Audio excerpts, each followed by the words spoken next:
Hello, all you out there in YouTube land. This is Transato10, and I'm back with an action figure review. It will sadly be my last one for reasons that I will get into the very end of this video. And as you can see, we are doing Power Rangers.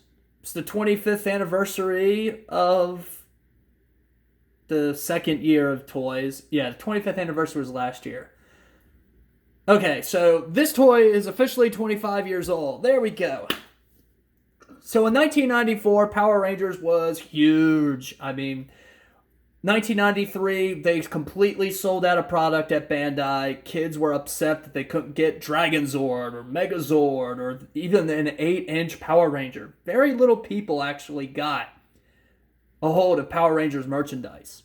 So for 1994, they really ramped up production on just not only the year one toys, the 8-inch Rangers, the 8-inch villains, the battle bikes, the Zords, but also we were introduced to new Zords and new bikes and new weapons. So rolling out, I have the Thunder Bikes, or should I say a Thunder Bike. Billy's Thunder Bike. And as you can see, this is actually a pretty fun looking toy. It's very much styled in the 90s way of those little miniature motorcycle kits that you can get way back when. I remember a couple of my friends had some, a cousin of mine had some, and I had a few. They were fun little, little kits. Let's just say that. They were fun little kits. So one of the things that was always a hallmark of the Power Rangers line were the motorcycles. Every single year there was like some sort of like little mini vehicle with a posable Ranger figure to ride. And this was what we had for year two, the Thunder Bikes.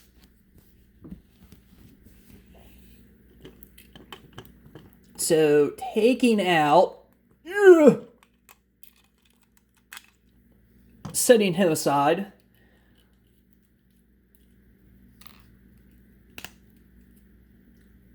God, that snap always frightens me. So, what were you able to get with a Thunder Bike? Well, first, if you were lucky to still have the box, like me, this is what it looked like. So, it gives you a bunch of text mainly to describe the action. Like, there is no heroic Power Ranger racing into battle on his trusty motorcycle. It's just Billy rides his into battle on his blue Thunder Bike. Posable Power Ranger included, and a freewheeling Thunder Bike with Power Crystal and posable Power Ranger. Nice little Power Ranger type Bandai font. Thunder Bike with Blue Ranger. Each Thunder Bike box was a little personalized, so instead of Billy, you would have Kimberly on her pink Thunder Bike, Jason on his red Thunder Bike, and so on and so forth. And it would say Thunder Bike with Pink Ranger or Thunder Bike with Red Ranger. The box is not all that good. It does the job of selling you a Power Rangers toy. It's definitely unlike what we saw a lot of toys on the shelves. But getting into the mid-1990s, the whole idea of using really elaborate or artistic box art was just, or box illustrations, it was just gone. No more Ninja Turtles, running away from a massive Technodrome. No He-Man defending Castle Grayskull from, what the heck was it? Skeletor. Ugh. No Cobra officers, defending the Terrordrome from an onslaught of G.I. Joe members. It was just this. Truly the end of an era. Side of the box,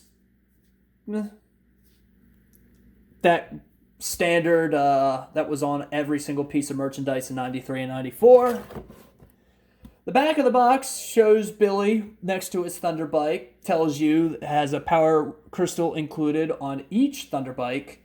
And when they say included, a lot of people would understand that to be removable. Trust me, it's not removable. It's not supposed to be removable.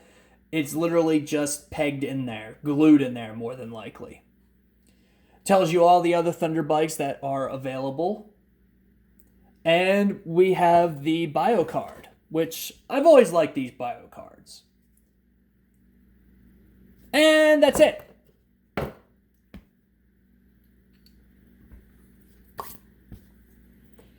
Included was your posable Power Ranger,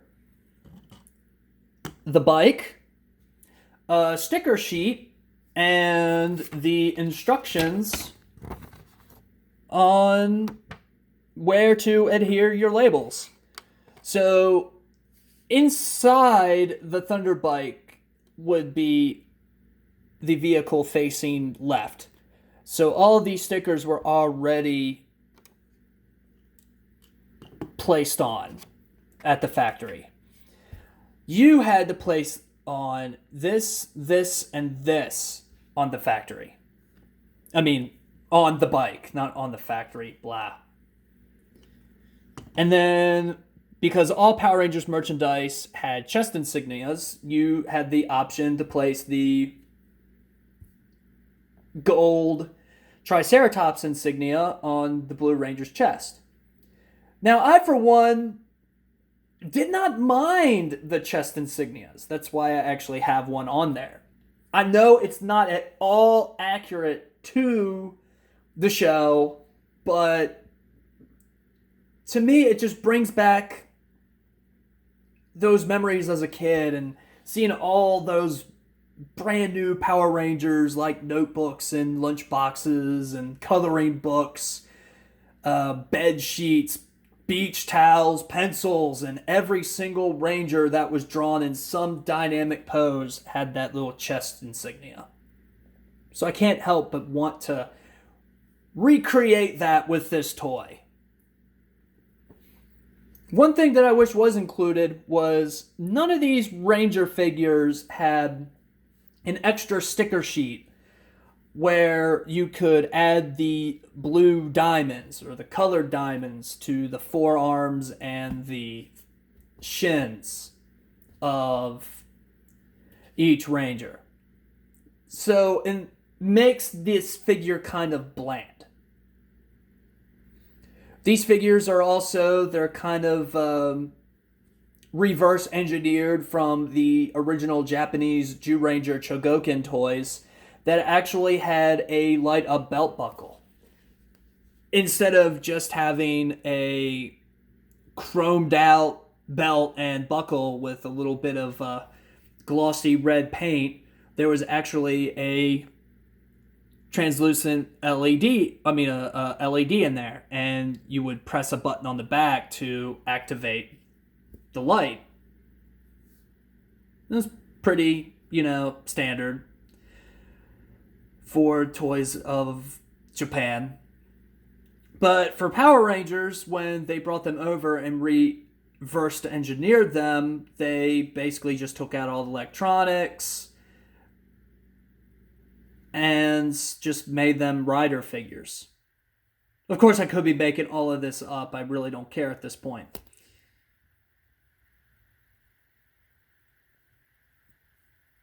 Don't quote me on this.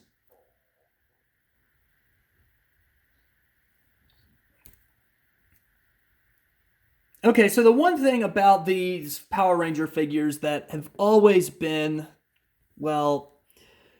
lacking is the lack of blue diamonds, colored diamonds on the boots and the gloves of these figures. Never did get a sticker sheet or a reason why a sticker sheet was ever not included or made up for these figures. And for a Power Ranger fan, that's always what made these figures just off. Even as a kid, if this was like your only Power Ranger toy, because these were very hard to find back in the day, I mean, it just didn't quite look at what you saw on the show. As for articulation, because these are meant to ride on a bike, the arms do swing outward, over, and 360. The has a swivel arm battle grip. Elbows do bend just slightly. That's it. That's the only bend you get out of the elbow. The leg goes up and slightly over. And that's about it. And the knees snap and bend. And that's about it. Toy is very basic in design. Very, very recognizable as Billy the Blue Ranger, though. It definitely does look like Billy the Blue Ranger. And also included is the little Ranger gun. Power gun is what what the toys called them, but we all know them as Blade Blasters. Now, one thing to look for if you're ever on the secondary market is to look at the guns. If the gun is included, that has a hole right there in the handle grip, it does not belong with this toy. The handle has to go straight down, not off to the side, and it has to have a hole. I mean, it should not have a hole, blah. And it goes right into the holster.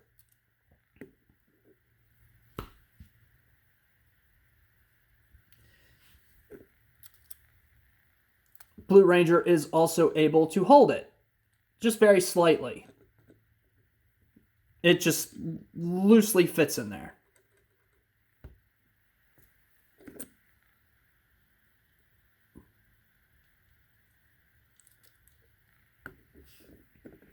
Now looking at the bike.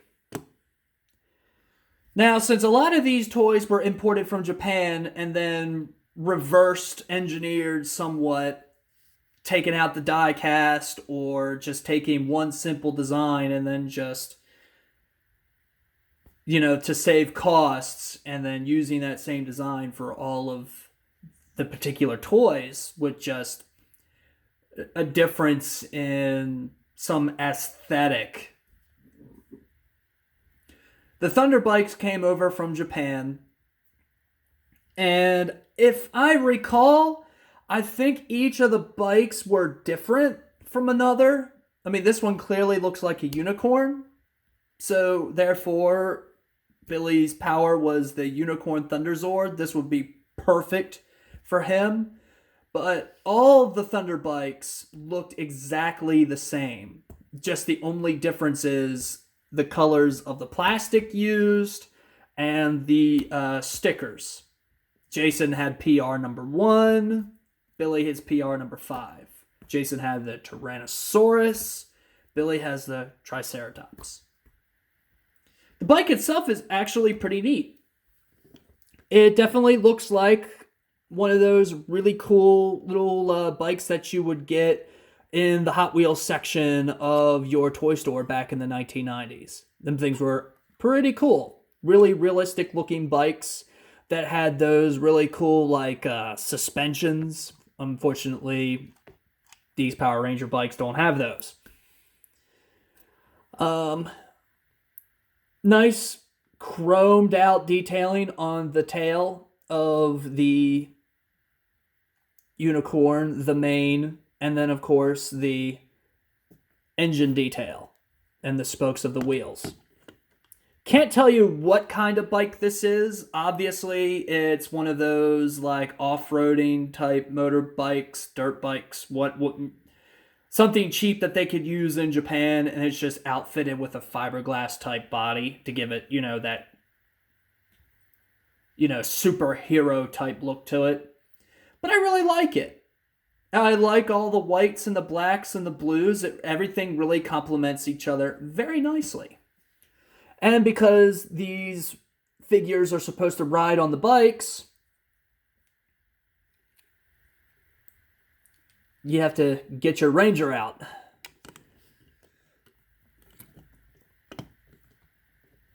Now, to me, this is where